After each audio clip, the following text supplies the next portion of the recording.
सुप्रभात दोस्तों, कैसे हो आप लोग? बढ़िया। तो अभी तक आप लोगों ने नंबर सिस्टम क्लास 9th का एक्सरसाइज 1.1 बनाया, 1.2 बनाया, 1.3 बनाया, 1.4 बनाया और 1.5 बनाया। आज हम आपके लिए लेकर आए हैं एक्सरसाइज 1.6। जिन बच्चों ने क्लास 8th में एक्सपोनेंट एंड पावर पढ़ा होगा उन बच्चों को कोई प्रॉब्लम नहीं होगी क्लास 9th के 1.6 में। 1.6 में आपके पास एक एग्जाम्पल है जिसके 4 क्वेश्चन है और एक्सरसाइज 1.6 का 3 क्वेश्चन है। हर क्वेश्चन में 4-4 पार्ट है। यही टोटल ओवरऑल क्वेश्चन है आपका एक्सरसाइज 1.6 का, जो हम आपको बताएंगे।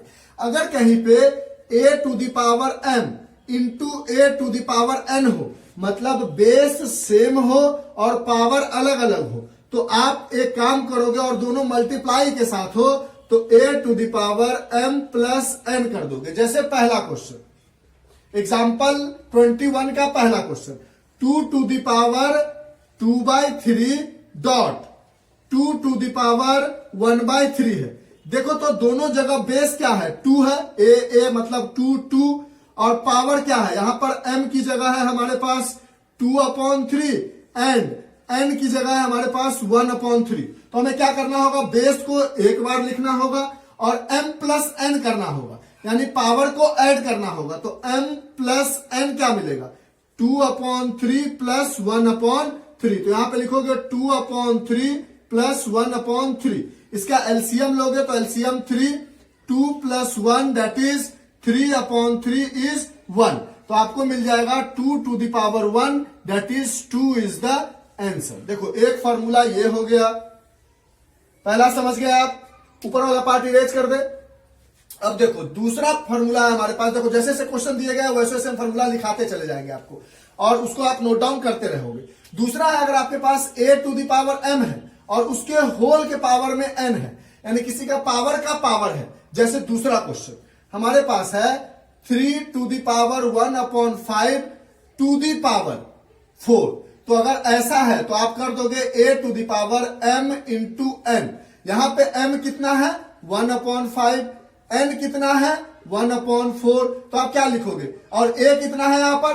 3। तो आप लिखोगे 3 to the power 1/5 into 4/1, nothing is there. तो ये क्या मिल जाएगा? 3 to the power 4/5 is the answer. इससे आगे नहीं बढ़ सकते थे तो आंसर हो गया। तो दूसरा फॉर्मूला हमारे पास ये आ गया। कोई दिक्कत है? तीसरा में होता है हमारे पास, इसको इरेज करें, ये क्वेश्चन को इरेज कर देते हैं, ये फॉर्मूला जहां जहां लिख रहे हैं उसको रहने देते हैं, ठीक है। अब तीसरा में अगर हमारे पास यही सेम चीज हो लेकिन वो डिवीजन में हो, a to the power m divided a to the power n, या इसको तो ऐसा भी तो लिख सकते हैं a to the power m upon a to the power n। अगर इन दोनों तरीके से लिखा गया है तो आप a to the power m minus n करोगे। जब मल्टीप्लाई होगा बेस सेम होगा पावर अलग होगा तो जोड़ दोगे, जब डिवाइड होगा बेस सेम होगा पावर अलग होगा तो माइनस कर दोगे। जैसे क्वेश्चन नंबर 3 में, क्वेश्चन नंबर 3 में क्या है? 7 to the power 1/5 upon 7 to the power 1/3। देखो तो a क्या है? यहां पर 7 है, दोनों तरफ सेम है। m क्या है? 1/5 और n क्या है हमारे पास? 1/3। तो इस पूरे को हम लिख सकते हैं 7 टू द पावर 1/5 माइनस 1/3 और 1/5 माइनस 1/3 करोगे तो एलसीएम होगा 15, 5 3 जा एंड 3 5 जा, यानी ये आ जाएगा -2/15, यानी ये हो जाएगा 7 टू द पावर -2/15। अब अगर कहीं पे आपके पास a to the power -m है और अपॉन में 1 है, अगर इसको पॉजिटिव करना है तो आप लिख सकते हो 1/a to the power m, यानी जो भी चीज गिवन है उसका रेसिप्रोकल कर दो।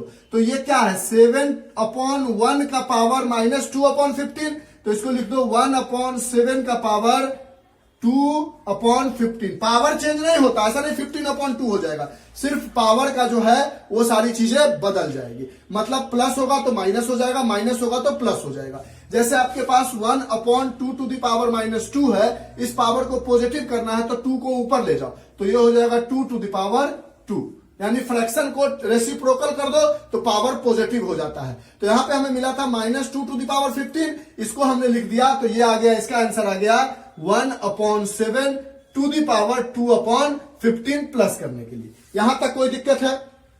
इरेज कर दे फॉर्मूला के साथ। ये सब फॉर्मूला जहां जहां हमने लिखा है उसको आप नोट डाउन करते रहोगे। आप भी समझ गए हो कि क्या क्या चीजें हम लिख रहे हैं। लास्ट में अगर आप बोलोगे तो हम सारा चीज एक बार लिख के छोड़ देंगे। अब हमारे पास क्वेश्चन नंबर 4 में है, उसके लिए अगर आपके पास कहीं पे a to the power m into b to the power m हो। अब यहां पे क्या हो गया, a और b अलग है, पावर सेम है। अगर ऐसा हो तो आप a इंटू बी कर दो और पावर को एक बार लिख दो। जैसे क्वेश्चन नंबर 4 में है हमारे पास 13 टू दी पावर 1/5 डॉट मतलब इंटू 17 टू दी पावर 1/5। यहां पे क्या है, m है 1/5, a है हमारे पास 13 और b है हमारे पास 17। तो आप क्या करोगे, 13 into 17 to the power 1/5। 13 2 to 1 to the power 1/5 is the answer. Multiply कर लिया हमने, 17 3 जा 51, 5 इज द कैरी, 17 एंड 5 22। ये हो गया इसका 4th का आंसर। कोई दिक्कत है? तो यहां तक आपने question number example number first कर लिया। और एग्जांपल नंबर फर्स्ट करने के समय आपने कुछ फार्मूला सीखा। वो आपने क्या क्या फार्मूला सीखा?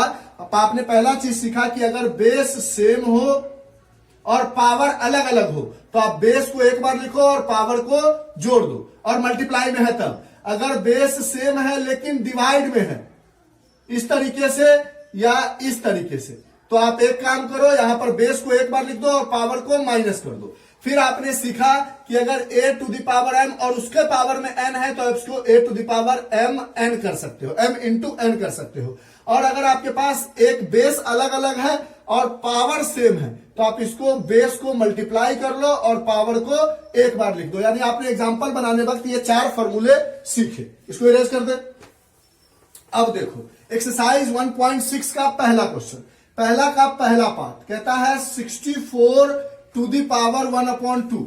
अब 64 को अगर आप फैक्टराइज करोगे 1/2 है तो आप लिख सकते हो, ऐसा कुछ लिखो कि उसके पावर में भी 2 आए।